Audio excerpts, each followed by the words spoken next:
दोस्तों, आज की कहानी है क्यों तिल का ताड़ बना रही हो बहू। दोस्तों, कहानी शुरू करने से पहले अगर हमारे चैनल को सब्सक्राइब नहीं किया हो तो कर लीजिए ताकि आपके पास पहुंचे हर रोज नया वीडियो।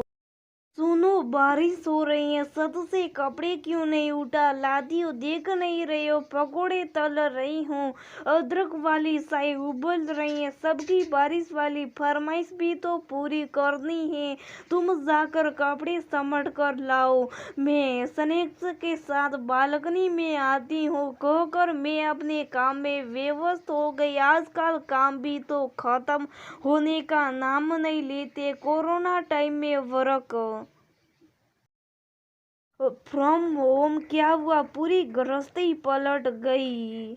जहाँ स्कूल के बहाने हम जैसी बहुएं ससुराल के काम पर बस कर निकलती थी, उन्हें भी ससुराल में आकर रहना पड़ रहा है। सास का कहना भी सही था, अपनी अपनी घर गृहस्थी में दोनों अकेली लगी हैं। साथ रहते हुए कुछ काम तो बट जाएगा और हम बुजुर्गों को सुकून भी मिलेगा। सच्ची एक बार को तो लगेगा जैसे ये कोरोना दुनिया भर की मिली जुसी साजिश तो नहीं। खैर, पति का मुंह देखकर ससुराल आ गई। अपनी एक सीधी सी सोच है कि हम किसी के माँ बाप को प्यार देंगे तो कोई मेरे माँ बाप को भी देगा, बाकी तो सब अपने भाग्य व कर्म का लेखा जोखा है। खैर, माँ बाबूजी के साथ बैठकर चाय नाश्ते का खूब मजा लिया हमने। दोपहर से कब शाम हो गई पता ही नहीं चला। उसी डिनर की तैयारी में लग गई। गर्मी के बाद पहली बारिश ने ऐसा सुहाना मौसम कर दिया था कि बहुत ही सुकून की नींद आई। मेरे ससुराल में सुबह तड़के उठकर नहाने का रिवाज है।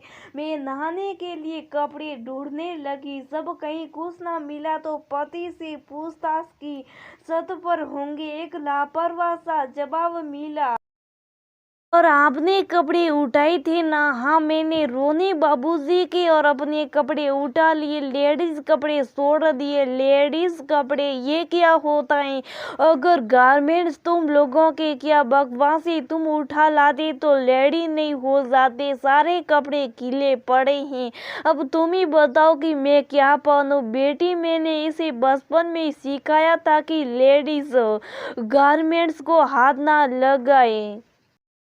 बेटे का पक्ष लेकर सासू माँ बीच में आ गई। अब ये अलग ही हिसाब किताब था। जैसे एक नियम सुनने में आता है कि लड़की के ससुराल के मामलों में उसके घर वालों को नहीं बोलना चाहिए, ऐसा ही कुछ लड़कों के मामले में क्यों नहीं है। बेटे के परिवार में हस्तक्षेप ना करे, मियाँ बीवी के बीच आने का अधिकार उन्हें किसने दे दिया। अब माँ बेटे तक एक तरफ और मैं अबला नारी दूसरी तरफ। खैर, अपनी नारी शक्ति के इस्तेमाल का सही वक्त आ गया था। हार भला कैसे मान लेती। पति नामक नामुराद जीव को दरी किनार कर सासू माँ से उलझ गई। आपने बचपन से मैं यही वो सिखा दिया जिसकी सजा में आज भुगत रही हूँ। क्यों तिल का ताड़ बना रही हो बहू? अलमीरा में कुछ नए कपड़े हैं, लेकर नहाने चली जाओ। वो सब ठीक है माँ जी, ना तो मैं लूंगी, पर इतना तो बता दीजिए कि पुरुष के गंदे कपड़े धोने वाली स्त्री के धुले कपड़े उठाने में पुरुष के पुरुषार्थ में कैसे कमी आ जाती है। बात तो तू ठीक हो रही है, पर मर्द हमारे कपड़े उठाए ये अच्छा नहीं लगता। क्यों नहीं अच्छा लगता? और फिर कपड़ों में क्या रखा है? औरत की कोख से जन्म लेने वाले, उसकी दूध पर पालने वाले को अगर उसके कपड़े उठाने में शर्मिंदगी हो तो फिर उसके लिए देवी पूजा भी निषिद्ध होना चाहिए।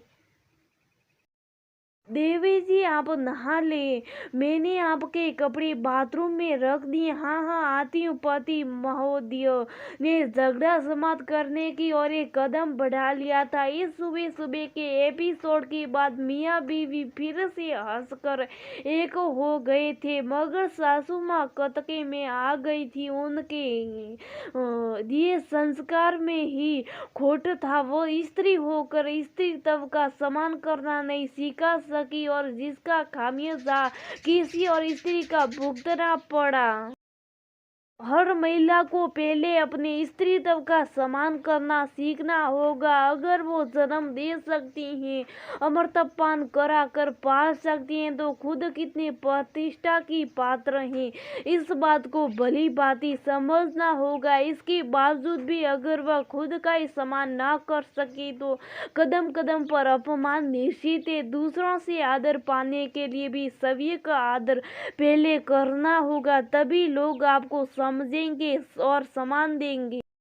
एक मुहावरा तो सुना होगा नहीं कि अपनी दही को कौन खट्टा कहता है, ठीक उसी तरह वरना लोग तो बुरा भला कहने के लिए तैयार बैठे। और यही आज की सबसे बड़ी सच्चाई है।